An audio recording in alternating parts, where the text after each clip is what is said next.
Wakizungumza na mwandishi wa habari pamoja na wachezaji wa timu ya Tangoni Academy na timu ya Kwafumo FC, nahodha wa timu ya Kwafumo FC Omar Salim Abdalla pamoja na kocha wa timu ya Tangoni Academy Yusuf Asadi wamesema lengo la mchezo huo wa kirafiki ni kuwatoa vijana katika makundi maovu, huku wakijiandaa kusubiria fursa kutoka Tanzania bara ya utafutaji wa vipaji kwa timu zao.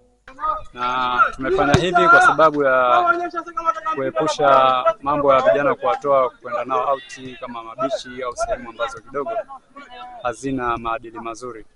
Kwa tumeona kwamba tuwalete, tuwakushanye vijana na kupata game hii ya kirafiki kutoka kwa wenzetu kutoka Wete. Mwezi mtukufu wa Ramadhani, vijana wetu na waasa na kuambia kwamba wadumishe amani na utulivu, lakini pia wawe katika hali ya kujiepusha na machafu na kusimama katika ibada katika mwezi mtukufu wa Ramadhani ili kufikia yale malengo ya mwezi mtukufu wa Ramadhani.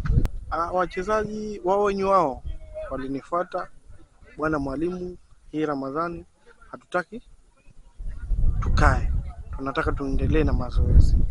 Shafahamu. Japo si mazoezi ile yani, lakini na wao mbali ni kwa sababu tunaingia kwenye nini? Tunaingia katika mwezi wa 5, tunaingia katika ligi. Kwa hiyo tukisema tusifanye mazoezi japo mepesi sasa hivi itakuwa ni mtihani. Lazima watoto tuwakoma na wao wenyewe wamekuja wamesaka tuelewe. Na pia zaidi tumepata fursa mwezi wa 5 tukijaliwa, kuna baadhi ya timu za huku bara na kuja kutafuta vipaji huku, na mimi tulipigiwa simu ili kuja hapa, na ndio maana wakahamasika wakataka waendeleze mazoezi. Akitoa maelekezo kabla ya mchezo kuanza, kocha msaidizi wa timu ya Tangoni Academy Mwale Muhammad amesema, yani nyie kaeni hivi, yani huyu akienda hapa wewe mmoja anabaki, akienda yeye mmoja na kaeni engo.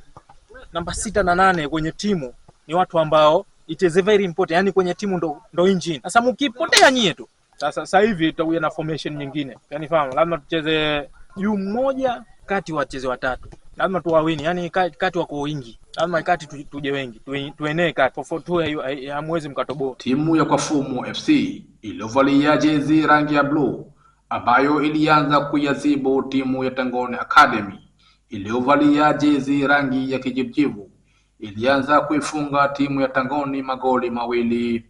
Hadi dakika ya 70 timu ya Tangoni ilianza kusawazisha magoli ambayo yalifungwa na mchezaji Abdullahi Hamadi na Nurdin Salim Ali.